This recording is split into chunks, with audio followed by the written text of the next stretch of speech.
এইভাবে কথা বলবেন না তো। আপনার কণ্ঠটা কেমন যেন লাগছে। কেমন? নেশার মতো। কি ইচ্ছে করছে? ইচ্ছে করছে টুক করে আপনার কণ্ঠটা খেয়ে ফেলতে। প্রণয় হেসে ফেলল, শার্টের বোতাম খুলতে খুলতে বলল। খাও, নিষেধ করলো কে? শুধু কণ্ঠ কেন, পুরো আমিটাই তো তোমার। গুনগুন লজ্জায় দুহাতে মুখ ঢেকে বলল। আপনি ভীষণ খারাপ। শার্ট খুলে ফেলে প্রণয় জোর করে গুনগুনের মুখের ওপর থেকে ওর হাত সরালো। গুনগুন লজ্জায় তাকাতে পারছে না, চোখ বন্ধ করে রেখেছে। অন্ধকারে অবয়ব আন্দাজ করা ছাড়া কেউ কারো মুখ দেখতে পারছে না। তবুও গুনগুনের লজ্জার শেষ নেই। প্রণয় গুনগুনের কামিজের পেটের অংশটুকু সরিয়ে পেটে হাত রাখতেই গুনগুন কেঁপে উঠল। প্রণয়ের হাত পেট ছাড়িয়ে গুনগুনের ধনুকের মতো বাঁকানো কোমরে চলে গেল। গুনগুন ধূপ করে প্রণয়ের হাত ধরে ফেলল। প্রণয় মাতাল করা হাসি দিয়ে গুনগুনের গলায় মুখ ডুবিয়ে বলল। তোমার শরীরের এই অংশটুকু এত সুন্দর, এত আকর্ষণীয় বউ পাখি, আমি তো পাগল হয়ে যাই। আমি গুনগুন প্রণয়ের মুখ চেপে ধরে বলল। দয়া করে মুখে কিছু বলার প্রয়োজন নেই। আমি তোমার প্রশংসা করছি। আমার প্রশংসা চাই না। তবে কি চাও? আদর? আবার জোরে শব্দ করে বাজ পড়ল। গুনগুন চমকে গিয়ে প্রণয়ের হাত খামচে ধরল। তখন প্রণয় দুষ্টু হাসি দিয়ে বলল।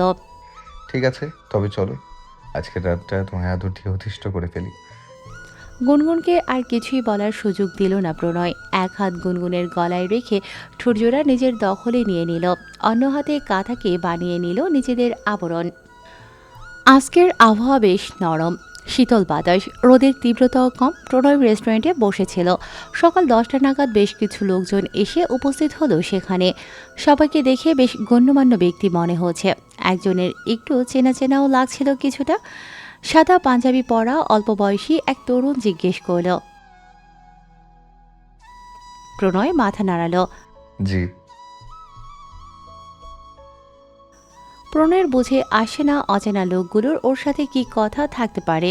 তবে সে তৎক্ষণাৎ কোনো প্রশ্ন কিংবা পরিচয় জানতে চাইল না। কণ্ঠস্বর নরম করে একটা ফাঁকা টেবিল দেখিয়ে বলল। বসুন আপনারা। এরপর মাসুদকে খাবার দিতে বলে প্রণয়ও তাদের সবার সঙ্গে গিয়ে বসলো। ওয়েটার এসে সবার জন্য খাবার দিয়ে গেল। প্রণয়ের সামনে মোট 6জন লোক বসে আছে। একজনকে ওর বেশ বারিক্ষী ও বুদ্ধিদীপ্ত বলে মনে হলো। মাথার চুল কাঁচা পাকা, কম কথা বলা ও স্বাস্থ্য সচেতন লোক বলেই মনে হচ্ছিল। এই লোকটাকে কোথাও দেখেছে হয়তো। তোমার বিজনেস কেমন চলছে? লোকটার কণ্ঠস্বর ও ভীষণ গম্ভীর। প্রণয় বলল।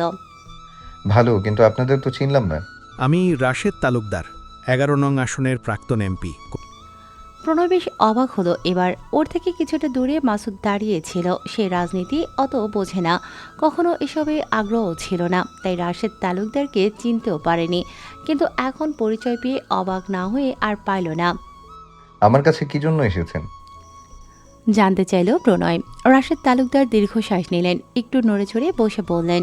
কোনো কারণ ছাড়া তো আসিনি, কারণ নিয়েই এসেছি। কারণটা কি? তোমাকে টিভিতে দেখেছি, বেশ সাহসী এবং বুদ্ধিমান। আমার মেয়ে তো তোমার ভীষণ ভক্ত, অনেকের আইডলও তুমি এখন। হঠাৎ করে প্রণয়ের কাছে আসার আসল উদ্দেশ্য এখনো পরিষ্কার নয়। লোকটা কি কোনো ভনিতা করছে? প্রণয় কোনো প্রশ্ন করল না, আর নীরব থেকে রাশেদ তালুকদারকে বলার সুযোগ দিল। রাশেদ তালুকদার মেপে হাসলেন, বললেন। তোমার এই সাহস আমাকে মুগ্ধ করেছে, এজন্যই তোমার কাছে এসেছি। আমি আপনাকে কিভাবে সাহায্য করতে পারি? ইলেকশনে দাঁড়িয়ে। মাসুদের চোয়াল ঝুলে যাওয়ার উপক্রম। প্রণয় অস্ফুট স্বরে বলল। মানে? তোমাকে সবটা বুঝিয়ে বলছি। আমার পরিচয় তো তোমাকে প্রথমেই দিলাম।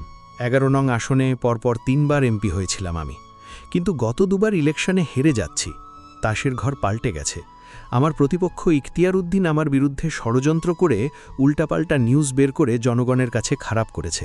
তারা এখন আর আমাকে বিশ্বাস করতে পারছে না। এদিকে ইখতিয়ার উদ্দিনের আসল চেহারাও আমি সবার সামনে আনতে পারছি না। রাজনীতি আমার প্রাণ, আর জনগণও আমার প্রাণের একাংশ।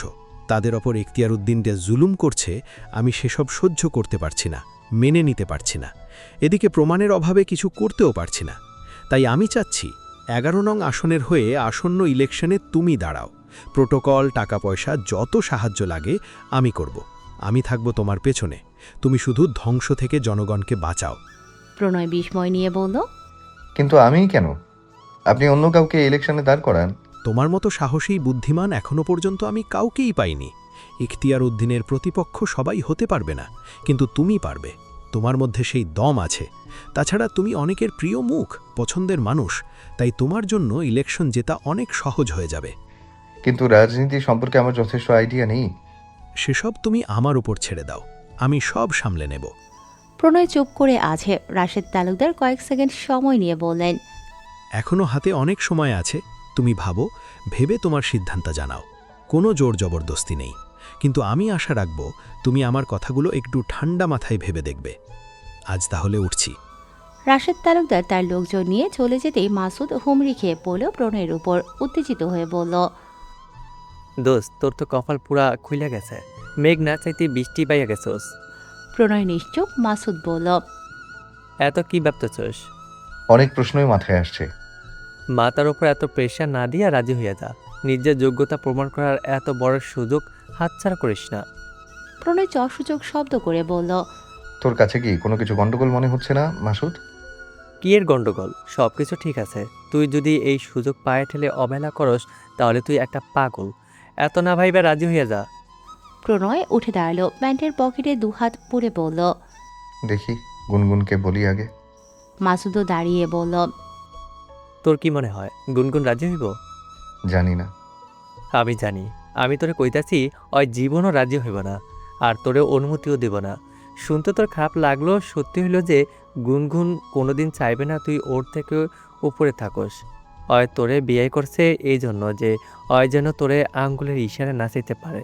এই যে তুই ওরে বিদেশে যাইতে দিতেছস, তুই মিলিয়ে নিস। অয় তোরে নিয়ে যাইব না, আর নিজেও কোনোদিন দেশে ফিরে আসবো না। তাই তোর ভালোর জন্যই বলতেছি, গুনগুনরে নিজের করে রাখার জন্য হইল রাশেদ তালুকদার প্রস্তাবে রাজি হইয়া যা। তুই এমপি হইয়া গেলে তখন গুনগুন আর তোরে ছাড়ব না। ক্ষমতার মোহ কার না থাকে বল? মরিচ ভর্তা, ডালের চচ্চড়ি, বেগুন ও ইলিশ মাছ ভেজেছে আজ গুনগুন, সাথে গরুর মাংসের কালা ভুনা। এগুলো সব প্রণয়ের পছন্দের খাবার। হাত মুখ ধুয়ে এসে প্রণয় খেতে বসলো। এত সব আয়োজন দেখে খুশি হয়ে বলল, এত কিছু আজ? হুম, আপনার জন্য। মরিচ ভর্তা পাটায় বানিয়েছো? হ্যাঁ, ব্লেন্ডারে ভর্তা মজা লাগে না। তাহলে ভর্তা বানানোর কি দরকার ছিল? হাত জ্বলবে না? না, গ্লাভস পরে নিয়েছিলাম। প্রণয় মুচকি হাসল। গুনগুনের হাত ধরে পাশের চেয়ারে বসিয়ে বলল, কিন্তু আজ এত আয়োজন কেন? বিশেষ কিছু? আহ, আগামী সপ্তাহে আইএলটিএস এর এক্সাম দেব। অনেক অনেক দোয়া দরকার আমার। তাই একটু স্বামী সেবা যত করছি আর কি। বেশি বেশি দোয়া করবেন কিন্তু। হুম। প্রণয় জোরপূর্বক হাসলেও বলল, প্রিপারেশন ডান? হুম, 2 মাস যথেষ্ট সময়। অনেক পরিশ্রম করেছি এই 2টা মাস। এবার সবকিছু ভালোই ভালোই হয়ে গেলে আলহামদুলিল্লাহ। প্রণয় ছোট করে বলল। হুম। ভাত মেখে গুনগুনকে খাইয়ে দিতে দিতে নিজেও খাচ্ছিল। মাথায় ঘুরছিল মাসুদের বলা কথাগুলো। রাশেদ তালুকদারের বিষয়টা গুনগুনকে ডিরেক্ট বলা ঠিক হবে কিনা বুঝতে পারছে না। কিছু ভাবছেন আপনি? মুখের ভাতটুকু গেলে জিজ্ঞেস করল গুনগুন। প্রণয় সম্বিত ফিরে পেয়ে বলল, না, ভাবছি যে অবশেষে তাহলে তোমার স্বপ্ন সত্যি হতে যাচ্ছে। Kind of. এখনো তো অনেক কাজ বাকি। একটু ভয়ও লাগছে, শেষে গিয়ে কোনো গরমিল না হলেই হয়। অবশ্য আমার কনফিডেন্স আছে, আমি পারবো ইনশাআল্লাহ। এছাড়া আপনি তো আছেন আমার সাথে, পাশে আছেন, তাই না? প্রণয় নিশ্চুপ। এখনও সে রাশেদ তালুকদারের কথা ভাবছে। গুনগুন বলল, কি হলো, আছেন তো আমার পাশে? প্রণয় ম্লান হেসে বলল, হুম হুম, অবশ্যই। একটু থেমে বলল, গুনগুন, তুমি রাজনীতি বোঝো? কিছুটা কেন? এমনি অনেকের তো রাজনীতি নিয়ে অনেক আগ্রহ থাকে, তোমার নেই? গুনগুন চোখ মুখ শক্ত করে বলল, আই হেট পলিটিক্স। বিশেষ করে বাংলাদেশের নোংরা রাজনীতিকে আমি খুবই অপছন্দ করি। রাজনীতি যারা করে তাদেরকেও অপছন্দ করো? আমার তো আর কারোর সাথে ব্যক্তিদ্বন্দ্ব নেই। তাছাড়া সবাই যেমন ভালো না, তেমনি সবাই তেমন খারাপও না। ভালো কেউ না কেউ তো অবশ্যই আছে। তাই এভাবে আসলে বলা যায় না যে আমি সবাইকে অপছন্দ করি।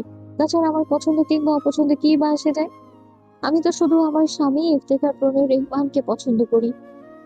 প্রণয় ম্লান হেসে গুনগুনের আনন্দে ঝলমল করা মুখের দিকে তাকিয়ে আছে। ওর হাসি মাখা মুখ দেখে রাশেদ তালুকদারের বিষয়টিও প্রণয় চেপে গেল গুনগুনের থেকে। গতকাল রাত থেকে গুনগুন ভীষণ নার্ভাস ছিল। আজ তার IELTS পরীক্ষার আছে। এতদিন যতটা পরিশ্রম করেছে এখন মনে হচ্ছে সব বৃথা যাবে। ভয় লাগছে ভীষণ। এতটাই ভয় সে পাচ্ছিল যে তার কনফিডেন্স কমে যাচ্ছিল। প্রণয় অনেকক্ষণ যাবৎ গুনগুনকে লক্ষ্য করছিল। আয়নার সামনে দাঁড়িয়ে শার্টের হাতা ভাঁজ করতে করতে দেখতে পাচ্ছে গুনগুন কেমন যেন ছটফট করছে। প্রণয় এগিয়ে সামনে গিয়ে দাঁড়ালো। গুনগুন তখন খাটের উপর পা ঝুলিয়ে বসে আছে। প্রণয় খুব আলতো করে গুনগুনের মাথায় হাত রেখে বলল। এত টেনশন নিচ্ছ কেন? গুনগুন প্রণয়ের হাত ধরে বলল। জানি না, ভয় করছে কেন জানি। সব ঠিকঠাক হবে তো? আরে সব ভালোই হবে। তুমি দিন রাত এক করে এত পড়েছো, সব তো আর বিফলে যাবে না। তুমি কোনো চিন্তা করো না। গুনগুন একটু সাহস পেলেও স্থির হতে পারছিল না। প্রণয় হাত ঘড়িতে সময় দেখে বলল। চলো, আমাদের এখন যেতে হবে। গুনগুন মাথা নাড়িয়ে সায় দিল। প্রণয় ওকে পৌঁছে দিয়ে আবার রেস্টুরেন্টে আসবে। গুনগুনের পরীক্ষা শেষ হলে তখন আবার নিয়ে আসবে। ব্রিটিশ কাউন্সিল সেন্টারের সামনে গুনগুনকে নামিয়ে দিল প্রণয়। বাইক থেকে নেমে পাসপোর্ট কনফার্মেশন ইমেল আরেকবার চেক করে নিল গুনগুন। প্রণয় দেখছিল চুপচাপ। গুনগুন সব ঠিক আছে দেখে বলল। আসছি। প্রণয় মৃদু হেসে বলল। অল দ্য বেস্ট বউ। জবাবে গুনগুন মুচকি হাসলো। যাওয়ার আগে বলে গেল। থ্যাংক ইউ বর। প্রণয় রেস্টুরেন্টে এসে দেখে ভালোই লোকজন। আজ ব্যবসা এখন রমরমা চলছে। রেস্টুরেন্ট খুললেও মনে মনে একটু ভয় ছিল, যদি না চলে তাহলে অনেকগুলো টাকার লসের মুখে পড়তে হতো। কিন্তু আল্লাহ সহায় ছিল এবং এখনও আল্লাহ সহায় আছেন। মাসুদ ক্যাশ কাউন্টারে বসেছিল। প্রণয়কে দেখে উঠে পাশের চেয়ারে বসলো। জিজ্ঞেস করলো। আজ এত দেরি হলো কেন? গুনগুনের আজকে পরীক্ষা না, দিয়ে আসতে গিয়েছিলাম। ওরা এখনো বলস নাই রাজনীতির কথা? না, কেন? রাজনীতিতে যোগ দেওয়ার ইচ্ছে নেই। শুধু শুধু এখন ওকে বলা মানে এক্সট্রা পেইন দেয়া। এমনিতেই এখন অনেক প্রেশারের মধ্যে আছে। তুই কি ফাইনাল সিদ্ধান্ত নিয়ে নিছস? হুম। কারণটা কি? গুনগুনের পছন্দ না। মাসুদ বাঁকা চোখে তাকালো। তা ছিল করে হেসে বলল। তুই শালা বোকা না, বলত কত? তোর বউ তো একবারও তোর কথা ভাবলো না, আর তুই ওর জন্য এত বড় সুযোগ পাইও হাতছাড়া করবি? ওর জন্য বিষয়টা এমন না, ও তো এখনো কিছুই জানে না। আমাকে নিষেধ করেনি। আমি নিজের ইচ্ছেতেই চাচ্ছি না। এখানে আমি ওর পছন্দ অপছন্দকে প্রায়োরিটি দিচ্ছি। ও তো জোর করেনি। আমি তোর ভালোর জন্যই বলতেছি। গুনগুনরে নিজের করে রাখার জন্য হইলেও তোর উচিত রাজনীতি করা। যে থাকার সে সব অনিয়ম ভেঙে হলেও থাকবে মাসুদ। তুই আমার জন্য এত চিন্তা করিস না। তুই যা ভালো বুঝিস কর, কিন্তু বন্ধু হিসাবে আমি তোর ভালোই চাইছি। মাইয়া মানুষ খুব স্বার্থপর স্বভাবের হয়। ওরা নিজের ক্যারিয়ারের লগে কোনোদিন কোনো কিছুতেই আপোষ করে না। দরকার হইলে ওরা সব ছাইড়া দিব, কিন্তু কেরিয়ার ছাড়ব না। প্রণয় হালকা হেসে বলল। ইশরাতের উপর রাগ থেকে এসব বলছিস? মাসুদ নিরুত্তর। প্রণয় কয়েক সেকেন্ড তাকিয়ে থেকে ওর কাঁধে হাত রেখে বলল। বাদ দে, জেদ দেখিয়ে কিছু হয় না। জেদ দেখাইতেছি না। আচ্ছা, বিলটা নে। প্রণয় চেয়ারে হেলান দিয়ে বসলো। মাসুদ বিল নিচ্ছে কাস্টমারের থেকে। তার বুকের ভেতর বন্ধি শিখা জ্বলছে। ইশরাতের ওপর তার ভীষণ অভিমান। হতে পারে পরিচয়টা অল্প সময়ে, কিন্তু সদ্য জন্ম নেওয়া অনুভূতিটুকু তো আর মিথ্যে ছিল না। সেদিন রেস্টুরেন্ট ওপেনিংয়ের দিন গুনগুনের বিরুদ্ধে মাসুদের বলা কথাগুলো ইশরাতের কাছে ভালো লাগেনি। গুনগুনের থেকে ফোন নাম্বার নিয়ে যখন মাসুদ ইশরাতকে কল করেছিল তখন ইশরাতের প্রথম কথাই ছিল, আমার সাথে আপনি কখনো যোগাযোগ করবেন না। মাসুদ অবাক হয়ে জিজ্ঞেস করেছিল। আমাকে আপনি চিনতে পেরেছেন? আমি মাসুদ। ইশরাতের কাছে মাসুদের ফোন নাম্বার আগে থেকেই ছিল। গুনগুনের থেকে নিয়েছিল সে। ভেবেছিল একদিন হঠাৎ করে কল দিয়ে সারপ্রাইজ দেবে, কিন্তু সেদিন মাসুদের কথা শুনিয়ে তার সেই ইচ্ছে মরে গেছে। ইশরাত রুক্ষ কণ্ঠে বলেছিল, চিনেছি, আর চিনেছি বলেই কথাটা বলেছি। আপনি কি কোনো কারণে আমার উপর রেগে আছেন? রাগ করে মানুষ তার প্রিয় মানুষদের উপর। আপনি তো আমার প্রিয় অপ্রিয় কেউ নন। কি হয়েছে? কিছু হয়নি। আমি আপনার সাথে কথা বলতে চাই না। কিন্তু আমার অপরাধটা কি? আপনার মানসিকতা, মেয়েদের সম্পর্কে আপনার চিন্তা ভাবনা খুব জঘন্য। সেদিন কিভাবে আপনি গুনগুন আপুর স্বপ্নকে এত ছোট করে কথা বলতে পারলেন? আমি আসলে এরকম মানসিকতার মানুষদের সাথে কথা বলতে স্বাচ্ছন্দ্য বোধ করি না। কাজেই আমাকে আর কখনো কল করবেন না। এটুকু বলেই ইশরাত কল কেটে নাম্বার ব্লক করে দিয়েছিল। মাসুদ সেদিন আবারও বুঝল যে মেয়েরা কতটা স্বার্থপর হতে পারে। তাই সে চেয়েছিল প্রণয় রাজনীতি করুক। ক্ষমতা যখন হাতের মুঠোতে থাকে তখন অনেক কিছুই অর্জন করা সম্ভব হয়ে যায়। গুনগুনও তাহলে কখনো প্রণয়কে ছাড়ার কথা ভাবতে পারবে না। রাত তখন গভীর। বারান্দায় দাঁড়িয়ে অন্ধকার আকাশে মিটমিট করে জ্বলতে থাকা তারাগুলোকে দেখা যাচ্ছে। অর্ধখণ্ড চাঁদটাও আছে। গুনগুন বারান্দার গ্রিলে হাত রেখে আকাশের বুকে জ্বলজ্বল করা চাঁদ তারা দেখছে। প্রণয় বাসায় এসে আজ কলিং বেল বাজায়নি, নিজেই চাবি দিয়ে ভেতরে ঢুকেছে। রুম ফাঁকা দেখে বারান্দায় এসে গুনগুনকে পেয়ে গেল। নিঃশব্দে পেছনে গিয়ে দাঁড়ালো সে। ভরাট কিন্তু শান্ত কণ্ঠে বলল, মন খারাপ? গুনগুন শান্ত রইল, চমকালো না, দৃষ্টি না ফিরিয়েই বলল। আহ, প্রণয় এবার গিয়ে গুনগুনের পাশে দাঁড়ালো, মুখের দিকে দৃষ্টিপাত করে বলল, আমার হঠাৎ উপস্থিতিতে তুমি ভয় পাওনি? আপনার উপস্থিতি হঠাৎ হতে পারে, কিন্তু নীরব তো নয়। শব্দ পেয়েছিলে? ঘ্রাণ পেয়েছিলাম। ঘ্রাণ? হুম, আপনার শরীরের ঘ্রাণ, পারফিউমের ঘ্রাণ তো আমার চেনা, চিরচেনা। তাই আগেই আপনার উপস্থিতি টের পেয়েছি আমি। প্রণয় মৃদু হাসল, আঙুল দিয়ে গুনগুনের চুলগুলো কানের পিঠে গুজে দিয়ে বলল, পরীক্ষা সব ভালো হয়েছে তো? হ্যাঁ, রেজাল্ট দিলেই এবার ইউনিভার্সিটিতে আবেদন করে ফেলবো। প্রণয় দীর্ঘশ্বাস নিল। এই বিষয়ে কিছু না বলে অন্য প্রসঙ্গ টেনে আনলো। চলো আজ বাইরে থেকে হেঁটে আসি। গুনগুনের মনটা একটু উদাস ছিল। বাবার কথা কেন জানি ভীষণ মনে পড়ে আজকাল। শিহাবের সঙ্গে দেখা হয়, মাঝে মাঝেই বাসায় আসে, কিন্তু বিয়ের পর ওসমান গনির সাথে গুনগুনের আর একটা বারও কথা হয়নি। একই এলাকায় থাকার দরুন মাঝে মাঝে দেখা তো হয়ে যায়, কিন্তু কথা হয় না। বাবা মেয়ে দুজনেই দুজনকে এড়িয়ে যায়। ওসমান গনির কেমন লাগে তখন গুনগুন তা জানে না, কিন্তু গুনগুনের বুকটা পুড়ে ছারখার হয়ে যায় তখন। খুব ইচ্ছে করে একবার আব্বু বলে ডাকতে, কিন্তু সেই ইচ্ছে চাপা পড়ে যায় যখন অতীত ভেসে ওঠে চোখের দৃশ্যপটে। গুনগুন দীর্ঘশ্বাস নিয়ে বলল, আপুর সাথে কথা বলতে ইচ্ছে করছে কদিন ধরে। যাবে ওই বাসায়? যাব না। কেন? কারণটা কি আপনি জানেন না? প্রণয় গুনগুনের দুকাঁধে হাত রেখে জড়িয়ে ধরে বলল, কোনো কিছু ইচ্ছে হলে এবং সেটা ইচ্ছে পূরণ করা যদি সামর্থ্যের মধ্যে থাকে, তাহলে তা পূরণ করা উচিত। মান অভিমান আর কতদিন পুষে রাখবে? কাউকে না কাউকে তো সামনে এগিয়ে আসতেই হবে। আমি কেন যাব? আমি তো কোনো দোষ করিনি, তার উচিত আসা। আমি তো তার সব ভুল ধারণা ভেঙে দিয়েছি। আব্বু বলেছিল আমি আপনার সাথে কখনো সুখী হব না, কিন্তু হয়েছি তো। সে তো সব খবরই জানে, তাহলে আসে না কেন? নিজের ভুলটা কেন স্বীকার করে না? আপনি নিজে বাড়িতে গিয়ে রেস্টুরেন্ট ওপেনিং এর দাওয়াত দিলেন, তাও আসলো না। আপনার মনে হয় আমি এরপরেও যাবো তার বাসায়? প্রণয় দীর্ঘশ্বাস নিয়ে বলল। এত জেদ করলে হয়? গুনগুন প্রণয়ের হাত কাঁধ থেকে সরিয়ে দিয়ে বলল, হয়। চলুন বাইরে যাই, চার ফুচকা খেয়ে আসি। প্রণয় মিটমিট করে হাসে। গুনগুন রুমে যাওয়ার আগে ওর হাসি দেখে থেমে গেল, কপালে ভাঁজ ফেলে বলল, হাসছেন যে? এমনি আপনি তো এমনি হাসার লোক না, বলুন কেন হাসছিলেন? হাসছি এজন্যই যে একসময় চা অপছন্দ করা মেয়েটি কিভাবে এখন চা প্রেমী হয়ে গেল। এখন চা প্রেমী হওয়ার তো কারণও আছে।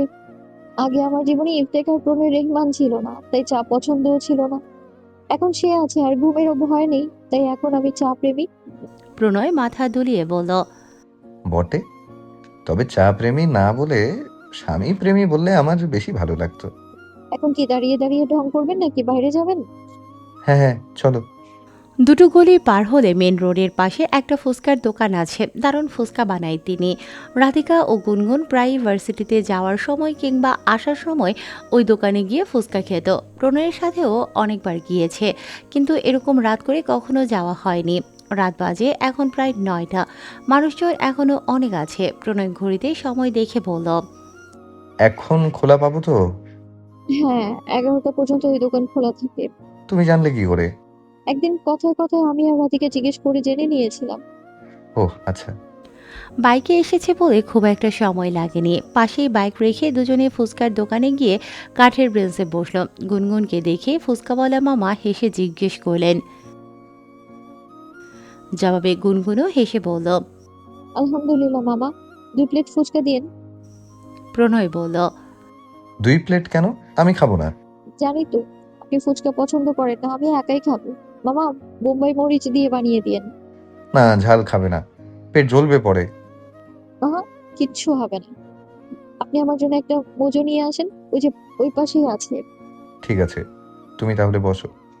প্রণয় যেতে যেতে ফুচকা চলে এসেছে। ঝাল টক দিয়ে ঝাল ঝাল ফুচকা একটা মুখে দিতেই গুনগুনের মনে হলো সে অমৃত খাচ্ছে। ঝাল এবং টক ওর সবচেয়ে পছন্দের খাবার। পরপর 3টা খেয়েই ঝালে ধরে গেছে গুনগুনের, তবুও সে খাচ্ছে। চোখও টলমল করছে, নাক মুখ লাল হয়ে গেছে। আজ হয়তো মামা একটু বেশি ঝাল দিয়ে ফেলেছে। একটু সময় নিয়ে আরেকটা ফুচকা মুখে দিতেই একটা ছেলে একদম গুনগুনের সামনে এসে দাঁড়ালো। গুনগুন চোখ তুলে তাকাতেই একদম চমকে গেল। তার মুখের ভেতর তখনও